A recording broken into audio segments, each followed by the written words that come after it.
What's up, everybody? I hope you're doing well today. This is Raphael Garcia back for episode 133 of the MMA Ratings Podcast. I'm here with Schwan on Thursday, August 29th. Sir, the summer is almost over, man. How have you spent your time? Have you made the most of it? Yeah, I haven't had too much fun. I've been training kids in basketball and watching film for fighters, so it hasn't been too relaxing, but it's been fun. Going to my kids' tournaments is always fun. Kind of fun watching them compete. It's always kind of a thrill. True, true. I know you're a super dad out there, so I'm going to definitely allow that answer. My summer has been, it's been something. Yeah, that's pretty much the only way I can describe it without going too deep. But yeah, man, it's been something. Had that kind of fun. He can't even tell us what's the most fun you had. I can't discuss that on live Yeah, we airways. definitely we definitely can't talk about that live. So, but what we can talk about is professional MMA. And we got quite a bit to talk about this week. Well, actually, not a whole lot, especially not on the fight scene. I really only want to talk about one fight from this weekend, but we got some news pieces we're going to talk about. We shouldn't be on for a long show today, but as always, length doesn't necessarily determine quality because we expect to bring you quality either way. So let's go ahead and jump into it, Schwan, because I want to hit some of these news pieces and then give you an opportunity to review or preview this weekend's title fight between Weili Zhang and Jessica Andrade. But before we get to that, let's talk about some of these news pieces from this week. And the first one that jumped out to me was Anthony Johnson, former two-time, I think he challenged for the UFC title twice, uh, Yep. is planning to make a comeback to MMA in 2020. This is in light of more news about his domestic violence background and those issues that have been popping up since maybe back to 2005. I think that's when some of the earliest accounts were on record. But it looks like Rumble is coming back to MMA and he's planning on fighting at heavyweight. What are your thoughts about that? And when you think about Anthony Rumble Johnson, where was his legacy before he retired? And do you think he has the potential to build upon that if he returns? Anthony Johnson really was a guy who's been known as a underachiever of sorts. I mean, he when he fought at welterweight, he was one of the biggest, most athletically gifted welterweights. And due to the fact that he probably shouldn't have been fighting at that weight class and the gas issues that came with the result of the hard cut, he never achieved his true greatness at welterweight. He was never more than maybe a top 10, maybe a top 10 kind of guy. He never got the big wins he needed. He never dominated consistently the way he needed to be a real title contender. Then he moved up to middleweight. That didn't work out. He went to light heavyweight. And in light heavyweight, he did a lot of work. He had a lot of quality, high level wins. But when you consider how thin the light heavyweight division is, the fact that he could never really close the show and win a title also makes you wonder what could he have been had he maybe moved up at an earlier stage, maybe had taken care of his body at an earlier stage, and maybe had been forced to fight at a bigger weight class where he would have to round out his skills instead of depending on that one punch power or those quick moments of explosive offense to essentially win him fights. So that's been his history as a fighter. He has big moments where he counters with big kicks, big knees, big punches, and he essentially wins fights off of those 3 to 5 explosions he has of fights.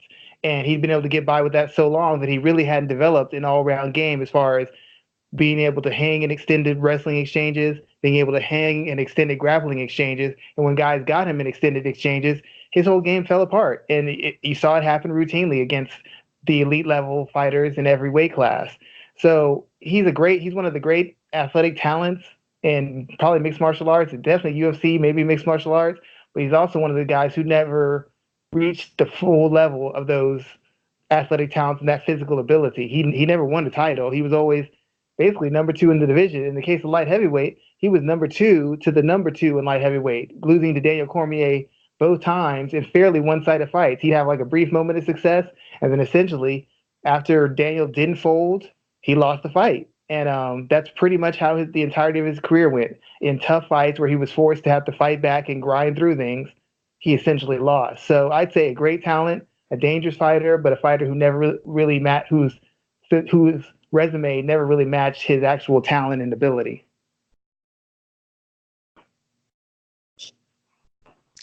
Something that always stood out to me about Rumble, you kind of mentioned that, was what could he have been if he would have made that move up a weight class sooner in his career? I mean, he was a threat at every weight class that he fought at. I mean, he was in a position to challenge for the welterweight title, but he lost that out to Josh Koscheck. He was beating Vitor Belfort, but the weight issues and the shoddy refereeing cost him that fight, which basically cost him his first UFC run.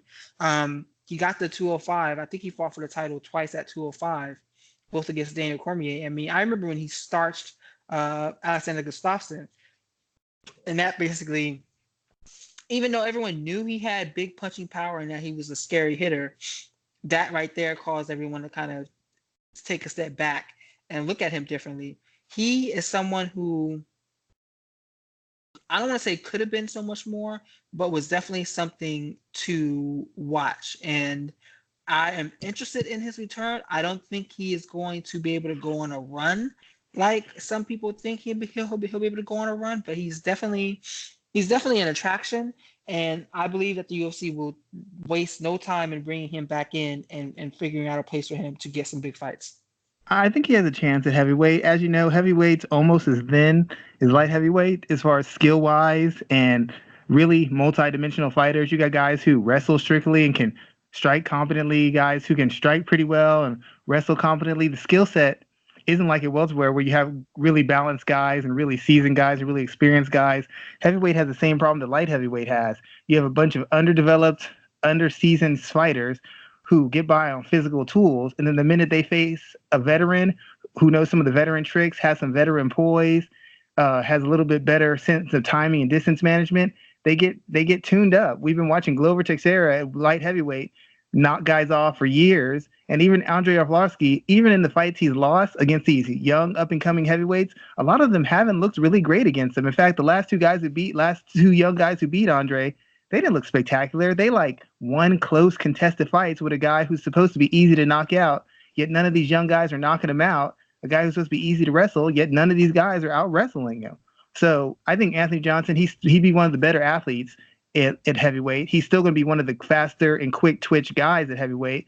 I don't know how he carries the weight, but just off of athleticism and physical power and the fact that he's a counter fighter who's got a pretty good array of kicks and punches, he should be able to do. I could see him going on a small run. I could see him putting 2 or 3 wins together. He's got experience. He's fought world class opposition, and he's probably one of the top 3 or 4 athletes at heavyweight right now. So I could see him putting some wins together. I don't know how far he goes. I'm saying he beats Stipe. I'm not saying he beats Ngannou. I'm not going to say he doesn't have a chance just off the fact that he's so athletic and he hits so hard. So who do you put him up against first? First fight back. Let's say he signs with the UFC. Who do you throw him in there with first? Derek You probably would. Lewis? Do you throw him in there with Greg Hardy? Who do you throw him in there with first? I don't know about Greg Hardy. I think he knows Greg Hardy. Maybe somebody like maybe they do train together. Maybe somebody like a Junior. Is Junior Albini still in there? Yeah, yes, I think so. Like a Junior Albini, or who's that? I forgot that guy, the Samoan guy who lost to the pretty boy. He trains with Mark Hunt. I forgot he drinks out of the shoe. I forgot his name, but Tai Tuivasa. Yeah, him, Tai Tuivasa, Junior Albini, somebody who's a legitimate heavyweight with some size, who's got some wins or been some competitive rounds, somebody where he can test the waters with, and somebody who, if they beat him, won't beat him in a manner that'll take the shine off of him. Because if he gets knocked out or submitted easily, that's a bad look. If he loses a decision, people can say, well, he was getting adjusted to the weight, fighting bigger opponents. You can spin it. But those guys have just enough skill and just enough success to make them interesting, but they're just flawed enough where he should be able to get them out of there fairly quick with his style. Both guys are stand-up kind of guys, not great wrestlers, terrible defense, not really great athletes, not really good defensively. And that'll kind of get him acclimated. If he's smart, he doesn't want to jump right to the top. That wouldn't be a good idea. Derek Lewis, little dangerous. Francis Ngannou, little dangerous. He's not getting to Stipe. He wants to fight it smart. Walt Harris, I wouldn't suggest. Somebody like Junior Albini, Tai Tuivasa, someone like that. Someone who'll give him the fight that he wants. So something that's interesting to me is you mentioned a guy jumping right to the top. We're going to segue over to our next story, where we see Mickey Gall is facing off against Carlos Condit, and everyone's response to this matchup has been pretty interesting. It kind of caught me off guard the way everyone responded to this match, because now we have a situation where Gall, who isn't someone who should stand out as a big name. He's not someone that's not ranked at all. He's facing off against a former interim champion, a former title contender, and a lot of people are like, "Whoa, what did Mickey Gall do to piss somebody off in UFC matchmaking, and how did this fight get booked?" Because now we have a situation where a lot of people are looking at this should be an easy fight for Khalid to win, but I am on the other hand. I am not so quick to write off Mickey Gall in this situation, and it's not more about what Mickey has done, but my apprehension to write him off in this fight is more about what Carlos Condit has not done since returning to the cage. What are your thoughts about this fight here? Because I think we could be in for a surprise where Mickey Gall picks up a big win and really like kind of supplants the old dog, um, for lack of a better term. Well, with me, if Mickey Gall beats College Condit, that's not really a shock to me, to be honest. Because Carlos, at one point, if you would have made this fight, I could probably put you up on charges for murder, attempted murder, because the fight would be so uneven, given the experience levels and the fact that Gall is just an awful striker. But now, Carlos Condit, A, does not take a shot as well as he used to. He's a little gun shy when he gets hit. B, he was never a high end athlete. And C, he seems to get into exclusively grappling based type fights. And that's the only kind of fight Mickey Gall is going to kind of win. And Gall's still a big, strong, fairly inexperienced welterweight. And if Carlos Condit was a better wrestler, like an offensive wrestler with some more control, I'd say it was going to be an automatic win for Condit. But Condit still is a terrible wrestler. He's not great at getting back up, and he's often forced to work from the guard and work submissions from the bottom.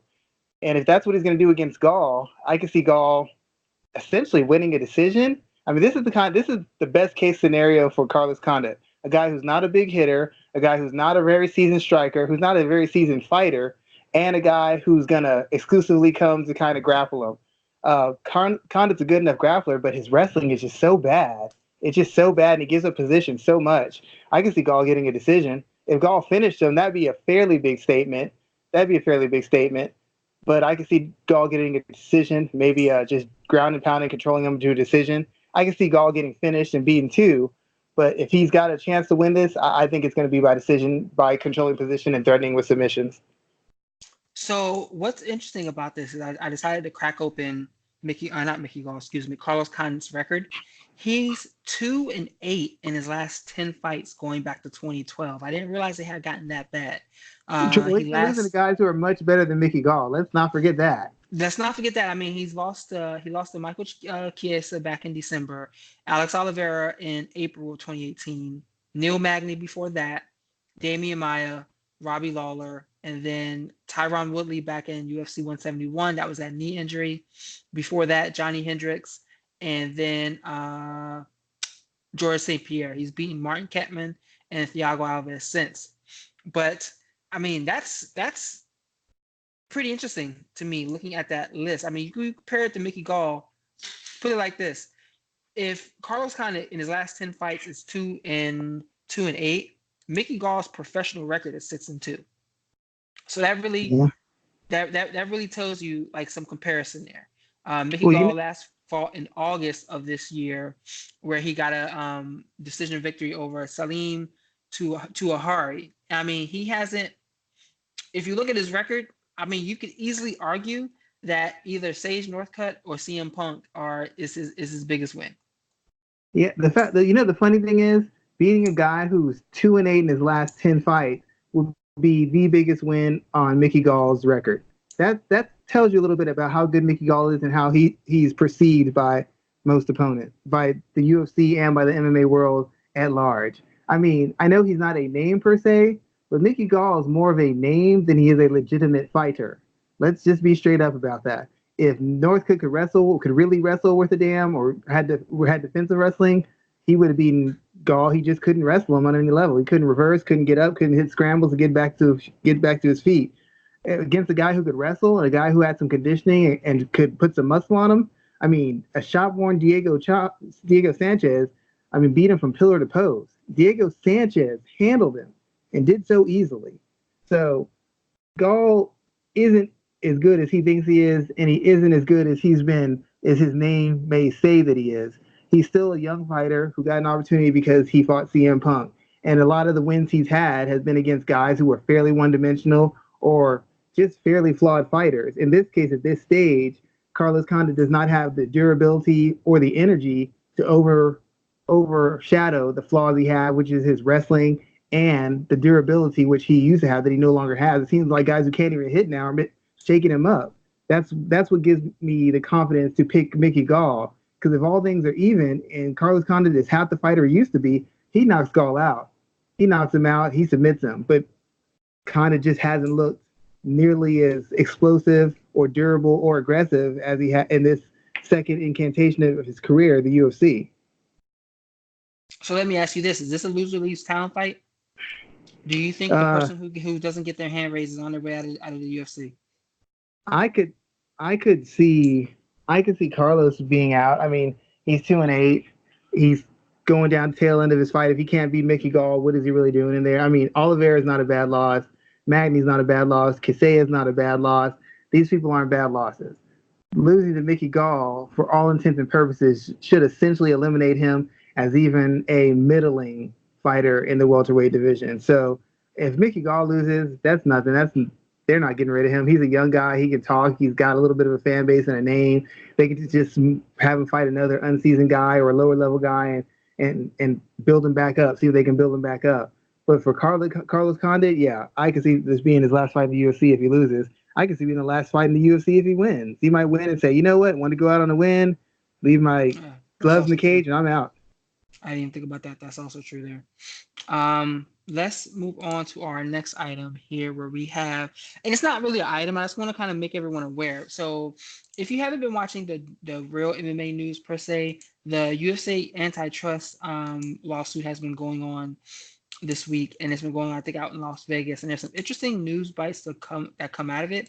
I am going to do a full story on this probably later on in the week. I got to take some time over the weekend to kind of review everything. But one of the bigger bits of news that came out was what the fighters, the percentage of the percentage that the fighters are being paid out of the revenue from the event. And what's interesting is that, for example, John Nash over at Bloody Elbow has broken out what percentage of revenue fighters have been paid going all the way back to 2001. Schwan, there's a lot of background noise. Can you there's a lot of background noise. So going back to 2001, he looks at fighter compensation as a percentage of UFC revenue. So if you look at these numbers, in 2004, for example, fighters were paid 24% of UFC revenue. It goes up to as high as 25% in 2007. And then it starts to decline a little bit. It goes down to 20% in 2008, 2009, it was at 21%. 2010, it was at 22%. 2011, it goes down to 18. 2012, it stays at 18. Then we look back, for example, in 2015, fighters got 19% were paid 19% of the revenue from the UFC, which equates to about $113 million. 2016 it was about 20%. So after 2015, where the fighters got to 19%, the UFC began projecting that they believe they'll reach 20% of fighter revenue, or of all revenue will get paid out to fighters. But the average sits around 16 to 19% of revenue. Now, if you look at that number and you compare that to what other professional athletes make, it's a drop in the bucket, a massive drop in the bucket. And it's a hard one-to-one comparison because obviously, the NBA, NFL, Major League Baseball, they have their players associations. Tennis has an association, so does baseball. Soccer has governing bodies as well. MMA doesn't, and you see these type of numbers, and you wonder, is this going to be a starting point for fighters to kind of sit back and say, you know what, we need to look at this? Or is this is going to be a footnote where it's like, hey, these numbers are being flashed in front of you. You see the UFC making big deals with Fox. You see the UFC making big deals with Endeavor. You see the UFC doing X, Y, and Z, and you're getting a smaller and smaller portion of the revenue. And I don't think fighters are going to do anything about it. What are your thoughts about this? Well, I think when you started seeing that improvement, when you saw that improve, when you saw they used to get paid more earlier, if I recall correctly, that was when the UFC started really picking up steam. Like I think 2010 and all that, late in the early 2010s and stuff. I think that was still in Chuck Liddell's fairly big heyday, or coming towards the end of it, when it was getting super popular and everybody was flooding to want to be a mixed martial artist and fight in the UFC. As the UFC got more popular, they, in my opinion, they had to pay, they didn't have to pay as much because everybody wanted to be a part of it. Remember, there were guys you'd hear from other organizations that people were turning down fights where they would make 16,000 just to show, just to attempt to make 16,000, eight to win, eight to show, eight to win in the UFC, because the UFC was the best of the best. And you get to compete against the best, and you can say I fought in the UFC. There were guys turning down better deals in smaller organizations to fight in the UFC because the UFC was considered the best. Guys admitted that. I could have made such and such. I was making this much on the regional with sponsorships, but I came to the UFC because I wanted to fight the best. Whatever sense that makes, I get the competitive spirit of it. But most of these people have families. If not, they have wives, people they are responsible for, and I don't understand how you fight the best and then get paid like you're fighting the worst. But I think people were I know for a fact. I'm not gonna say I think. I know people from major camps who are taking crappy deals from the UFC and taking short notice fights on crappy deals just so they could get into the UFC. So that's part of it.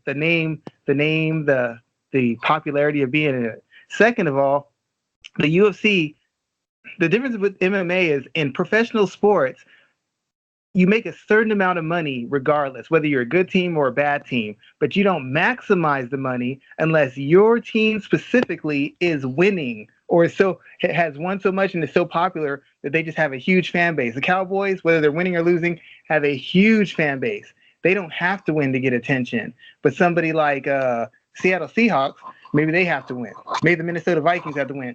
But in the UFC, it doesn't matter which fighter wins. The UFC has branded itself as the star of the show. The star of the show isn't the fighters, it's the UFC, even though the fighters help make the UFC what it is. So whether A fighter wins or A fighter loses, B fighter wins, B fighter loses, the fact of the matter, at the end of it, the UFC always makes its money. So that's the advantage they have over every other sport. The Pittsburgh Steelers can't make as much money as they want to make if they're not winning. As much money as the Dallas Cowboys make when they're losing, they'd make even more if they made it to a Super Bowl. How much they win directly impacts the bottom line. They just make enough money where it doesn't impact it as much. But the UFC, regardless of who's winning or who's losing, or which camp is the best or which camp isn't worse, or which guy's a wife beater and which guy's a wife cheater, doesn't matter. At the end of the day, the UFC always wins, and that's the advantage they have over every single sport. And last of all, we've already discussed this. These fighters don't care about each other. They only care until the UFC breaks them off. Once they get broken off, all those complaints start disappearing. All those fighters unions start disappearing. All that tough talk to Dana White all starts disappearing as soon as they get their money. And so the fighters are never on the same team anyway. So there's no way they can ever force the UFC's hand. The UFC's on the same page. The fighters on a completely different one. That's why the UFC always has the advantage, because the fighters always are trying to one-up each other or sabotage one another. Always. Every single chance they can. They always undercut each other. And then 2 months later, they're crying about the same thing the other fighter, the fighter that they called a coward and a whiner, was complaining about. It's so predictable. It's embarrassing. It's funny because it kind of ties into the people taking shots at Paige Van Zant for saying that she gets paid more for her endorsement deals and posting on Instagram than she does for fighting in the UFC. And some women are trying to take shots at her, trying to get her attention because they know she is the path to attention. And it almost is like a circular conversation. They're taking shots at Paige Van Zant because she's saying that she makes more money doing X instead of actually fighting.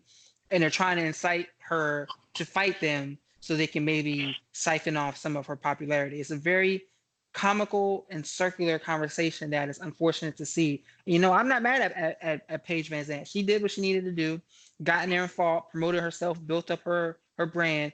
And if she's making six figures a year promoting products on Instagram and shit, I mean, I'm not mad at her for You, it. you know what she did? She basically, we talked about this issue before. Remember when Felice Herrick was complaining that because she was getting passed over? Paige Yep. Van Zandt is just the new Felice Herrick. Felice Herrick actually said this in an interview. The reason I could take so much time off of fighting is because I had all these sponsorships, all these web episodes, all these commercials, all these advertisements and sponsorships I did. I didn't have to fight. You got Carla Esparza talking about I'm struggling paying, going check to check.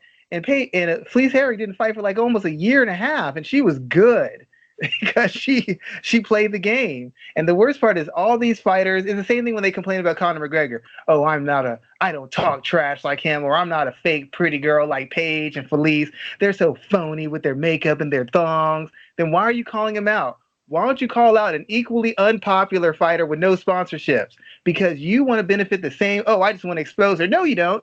You don't want to expose her. You want to make money. Stop lying. Just be Hmm. honest. They sit there and they lie to us. Well, if she's the worst fighter ever, if she's poorly developed and she's a hype train, and you came to the UFC to fight the best, then why are you calling out the hype train? Why aren't you calling out the best fighter? Everybody keeps saying so and so's a fraud. Well, I'm calling them out. So let me get this straight. There's 7 fighters ranked ahead of you, and instead of doing that, you're calling out the hype train. Man, you can't expect me to take you seriously. Don't tell me you're a warrior and you're punching down. You said they're trash. Why are you trying to fight trash? Why don't you fight the best fighter? Because they don't come with any attention. They won't get you a title shot because you beat number 5, but you beat Paige Van Zandt. That might catapult you because she got a name. So they're bitter and they're whining about it, trying to take a moral high ground, and then they're being hypocritical by trying to take advantage of her popularity. It's sickening, to be honest. I'm just calling it what it is. It's sickening and it's hypocritical. And somebody's got to call it out. And since nobody else wants to, I'm going to do it. Yeah, it's definitely been a hell of a situation to kind of watch. I want to kind of, we're going to segue now, and I want to keep a close eye. Like I said, we're going to keep a close eye on that antitrust lawsuit, and I'm probably going to be writing some pieces about that over the weekend once we see some more stuff break out.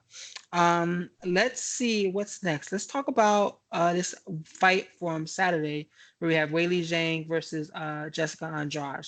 First, I want you to talk about this from a stylistic matchup. What do you think about this fight here? I see a lot of people kind of glossing over Zhang and going straight to Andrade, but I think this fight is going to be more difficult than a lot of people are perceiving. First of all, Andrade is a great athlete, physically durable, doesn't hit for power. Everybody thinks she's a power hitter. She is not. She's a hard hitter who breaks you down with attrition, kind of like Cyborg. She's explosive. She's strong. She was strong enough to throw around 135-pound girls, somehow drop 2 divisions, and then just crush these strawweight girls.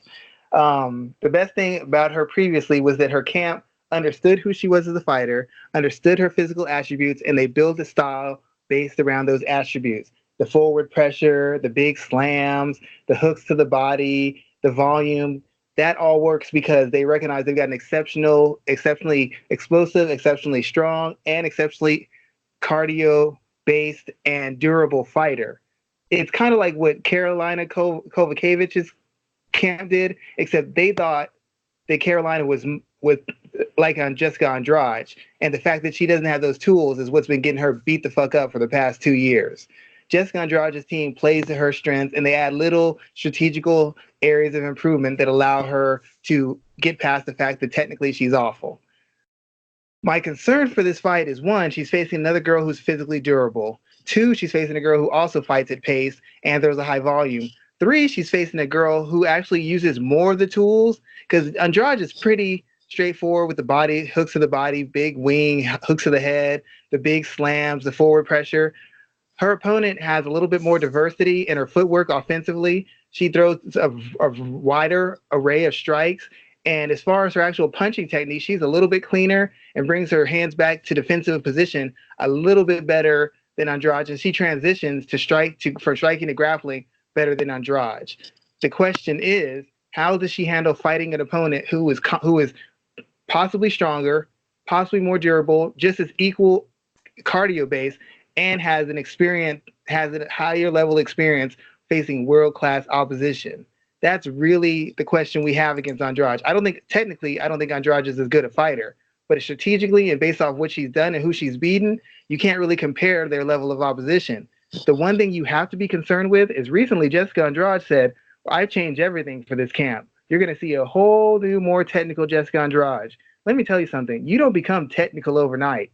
That doesn't happen in a 6 week camp. That doesn't happen in a 6 month camp. That doesn't happen in two fights. That's something you progressively improve over a period of time. And if Jessica Andrade was making these changes over time, we would have seen some better defense. We haven't seen it. You saw against Rose Namajunas, biggest fighter of her life. She couldn't avoid a punch to save her life. She couldn't cut the cage off effectively. She was chasing her. She couldn't do anything until Rose got tired and hung onto a submission. She really made minor adjustments, but she didn't really show any real technical acumen that wasn't directly related to her physical pressure and her athleticism. So if she's going to make all these changes and go away from who she is, there's a good chance that if she makes this technical, she gets wiped off the face of the planet. Because it's one thing to be durable when you're fighting your fight. It's another thing to try and be technical and fight at range and feint and do all this other stuff. When you get hit with shots, when you're doing something unfamiliar to you, you don't take the shots as well. That's why Michelle Watterson dropped Paige Van Zandt when she was trying to be technical, and then that's the same Paige Van Zandt who went 4.5 rounds getting the hell beat out of her by a very hard punching Rose Namajunas. Now, how is Rose Namajunas knocking her all over the cage but can't really hurt her? And then Michelle Watterson puts her on her ass with one shot? It's because she was fighting the technical fight and she was out of position, had a poor stance, and wasn't in the position she normally is in to take those kind of shots. So if Andrade really goes all technical and is determined to be technical, there's a good chance she loses this fight and she loses it decisively. If she goes back to what she normally does, the combination of her athleticism, her pressure, her body work puts her in a position to win and defend that belt. But this girl she's facing isn't going to be intimidated, isn't going to be a walkover as far as physical strength and cardio, and has a better skill set than Jessica Andrade. I think this girl is a very live dog, and I really think she can win this fight. I will not be shocked if she wins this fight. Yeah, I definitely think that that's an interesting point there because I see a lot of people picking Andrade to win via knockout, and I'm like, let's have a conversation about that because yeah, I have questions about that. It just doesn't seem like one thing I always look at when we break down fights is like, has fighter X lost in a way that fighter Y fights? And the way a lot of people are kind of dictating or expecting this fight to end, yeah, you can kind of anticipate Andrade to land big shots, but we haven't seen Wiley Zhang take big shots like that, usually because she's moving and she's giving out her own sauce at the same time. So I find it hard to believe that Jessica Andrade is just going to walk in there and blow the doors off of her. Yeah, my main thing is I want to see her do certain things. There's certain things that people don't ever do to Jessica Andrade. They never attack her body. If you really notice, people just they get into these exchanges where they headhunt with her. And here's a girl who rarely gets rocked, who rarely gets dropped, and you're just gonna exchange on the feet with her, going to the head. And plus, she's short, so you're punching down, which makes it harder for you to get out of the way when she counters you. I like to see somebody attack those legs, Jessica Joanna Jędrzejczyk did it. Kick the legs, kick the body, move your feet a little bit, use a jab, put shots together. Tisha Torres was boxing her up early on before she took her down. There's ways to attack. Even Claudia Gadelha was having success on the feet before she decided to go for this ridiculous wrestling. And I knew Claudia's camp at that point. I told them, first of all, don't take that fight. Second of all, do not just rush in for takedowns. You pick your spots with the wrestling. Jab her, move, counter to the body, make her come, counter, angle out. It's real simple. And when she was doing that, she was making Andrade look bad. Then she decided to go for these ridiculous takedowns and wore herself out and then proceeded to get beat half to death. I want to see somebody with a poised, aggressive approach where they really try to walk her down, not just get in heavy exchanges. Kick her to the front, kick to the body, kick to the legs, front kick to the knee, jab, long right hand, make her work. Punish the body. See if that cardio really stands up when her body is getting tested. It's like people just fight the most stupidest fight when they fight her because they're so scared of her getting their hands on them. I'm hoping that in this case, this girl is strong enough and physical enough where she's going to have the poise and the confidence to take some chances and do some things that Jessica Andrade is not prepared for. Nobody hardly ever touches her to the body. I can't imagine you're prepared for it if in like 10 fights, it has rarely ever happened. So I'd like to see her do those sort of things. Really make it hard for Jessica to get to the spot she wants to and make her pay for make her pay the price of admission when she gets to those spots. Now, here's the big, super huge question to close everything out. Okay, are you ready? Yes. Are you going to wake up at 6 a.m. or whatever the hell that number is to watch this fight? I might have to. I might have to because it's just it's a very interesting matchup. It's one of the few times I can see Andrade with somebody who looks comparably like every other fight she's had. You've seen girls with athleticism, but you haven't seen anybody who you think could really kind of, really lock up with her and hold their own. All the girls have been girls she can bully or manhandle or kind of push around. So it's been a while since I've seen her against a girl who could really kind of lock up, or maybe get up when she takes her down, or maybe she hits her, that girl can come right back with something. So I'm really intrigued to see how not just I can't say her name, Zhang reacts, but how Andrade reacts to it. Because I think for the first time, she's not gonna be able to just bully someone. She's gonna come forward, and this person's not gonna give ground. And I think if you get Andrade moving backwards, oh, it's all over then. If Andrade gets put on her back foot, it's all over. Yeah, I'm interested in seeing how this main event plays out. I'm not sure if I'm going to be the guy to wake up to watch it, but as I said, I am interested in seeing how this main event plays out, and I hope to kind of catch some of the action. But that's really all I wanted to talk about this week, man. As I said, we're going to keep things short. We're going to keep things sweet this week. Let everybody know what you're working on for MMA ratings and beyond. As always, I'm usually live tweeting fights, dropping random gems of knowledge or experience I've had talking with certain fighters, certain camps, or just when people ask me to break down certain fights on Twitter because I get a lot of that. It's easier. It's really easy to tweet stuff than it is to write articles. I really got to get away from that. So I start tweeting out article length type answers in series of tweets instead of writing articles. So I got to really get back to sitting down and actually typing articles. I got away from it, so it's been so hard to really just sit down and make myself do it.